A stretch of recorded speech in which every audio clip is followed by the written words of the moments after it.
চারদিকে যখন 41 degree Celsius তাপমাত্রা তখন মনে হচ্ছে যে এই ললিটাই যেন একদম প্রধান একটা খাবার হয়ে দাঁড়িয়েছে। এটা খেলেই যেমন একদম মন প্রাণ কলিজা সব কিছু ভরে যাচ্ছে। হ্যালো এভরিওয়ান, আসসালামু আলাইকুম, কেমন আছেন সবাই? আশা করি অনেক ভালো আছেন, আমরা তো অনেক বেশি ভালো আছি। তো আজকে চলে আসলাম একটা মজাদার রেসিপি নিয়ে, যেটা আমি অনেক দিন ধরেই বানাবো বানাবো ভেবে কোনোভাবেই বানাতে পারছিলাম না। আর আমি হচ্ছি বিশ্ব একটা মানে আলসে লোক, মানে অনেক কিছু আর কি প্ল্যান করে রাখি, সব কিছু বাসায় এনে রাখি, কিন্তু বানাবো যে সেই ধৈর্যটুকু আমার নাই। হাতের কাছে যেটা রান্না করা থাকে বা যেটা থাকে সেই ভিডিও দিয়ে চালিয়ে দিই। তো যাই হোক, আজকে আমি তরমুজ নিয়ে নিয়েছিলাম, এগুলো আর কি ফ্রিজে কাটা ছিল। তো তরমুজগুলো বার করার পরেই দেখে নরম নরম হয়ে গেছে। তো আমি ভাবলাম এভাবেই করে নেই, কারণ আর নাহলে একদম বিসি বাছতে হবে। বিসি বাছার মতো বিরক্তকর কাজ তো আর দুনিয়াতে নাই।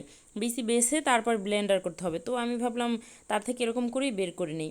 তারপরে এই যে একদম এটা কিন্তু একদম র জুস যেটা সেটা ছিল। তারপরে আমি এই যে একটু এক ফোঁটা ফুড কালার দিয়ে দিছি। আমার কাছে মনে হচ্ছিল যে ফুড কালারটা না দিলেই হয়তো ভালো হতো। ফুড কালারটা দেওয়ার পর যেন কেমন হয়ে গেছে কালারটা। তো যাই হোক, অল্প একটু ফুড কালার দিয়ে দিলাম, যেহেতু আমার বাচ্চা খাবে সেজন্য আমি অত বেশি দেইনি। ব্লেন্ডার ছাড়াও আসলে দেখেন কিভাবে জুসটা বের হয়ে গেছে, আমি ওইভাবে করেই বের করছি। বিচিগুলো সুন্দর পড়ে নাই। তারপর আমি দিয়ে দিলাম এখানে 2-3 চামচ চিনি, তারপরে দিয়ে দিলাম একটু বিট লবণ, তারপর দিয়ে দিলাম একটু কর্নফ্লাওয়ার। কারণ কর্নফ্লাওয়ারগুলো দিতে হবে, কারণ এইটা তো একদম পানি পানি জুসটা, দেখা যায় পানসে পানসে লাগবে আইসক্রিমটা খেতে। কর্নফ্লাওয়ারগুলো দিয়ে একটু সুন্দর করে জাল করে নিলে, মানে টেক্সচারটা একটু ঘন হয়ে আসলে তারপরে যদি করি। তো যাই হোক, বলক চলে আসার পর আমি কর্নফ্লাওয়ারটা গুলিয়ে সব দিকে দিয়ে দিলাম। তারপর একটু নেড়ে চেড়ে নিচ্ছি। এই যে বললাম না, ফুড কালারটা দেওয়ার পর কেমন যেন একটা কালার হয়ে গেছে। তো যাই হোক, তারপর এই যে এখন দেখেন টেক্সচারটা এরকম একটা টেক্সচার চলে আসছে।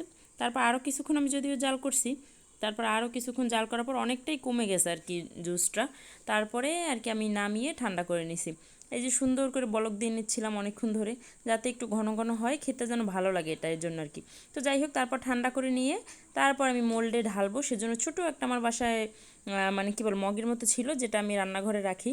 তো সেটা দিয়েই আর কি সুন্দরভাবে ঢেলে দিচ্ছিলাম, কারণ এই মোল্ডে ঢালাও একটা কিন্তু কষ্টের কাজ।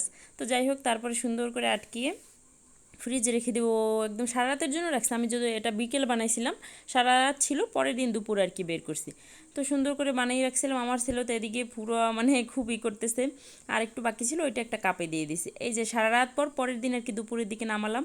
সে তো মানে ধৈর্যই ধরতেছিল না, সারা রাত মানে রাতে কয়েকবার ফ্রিজ খুলছে। তো যাই হোক, তারপর তো নামিয়ে আর এক যুদ্ধ শুরু হয়ে গেছে, কোনোভাবেই আইসক্রিম বের করতে পারছিলাম না। তারপর আমি একটু পানিতে ভিজালাম, তারপরে এই যে মাশাল্লাহ বের হচ্ছে এখন। বললাম না আমি ফুড কালারটা একটু কম দিছি, এজন্য কিন্তু অরিজিনাল একদম একটা কালার মনে হচ্ছে, তাই না? একদম টকটকে গাঢ় লাল হলে বোঝাই যায় যে বেশি পরিমাণ ফুড কালার দেওয়া। তো যাই হোক, এই যে আমি একদম ন্যাচারাল একটা কালার চলে আসছে। তারপরে এই যে হয়ে গেল একদম। আর ললিটা খেতে এত বেশি মজা ছিল, এই ললি আইসক্রিমটা মানে কি বলবো। যাই হোক, আল্লাহ হাফেজ, ভালো থাকবেন সবাই।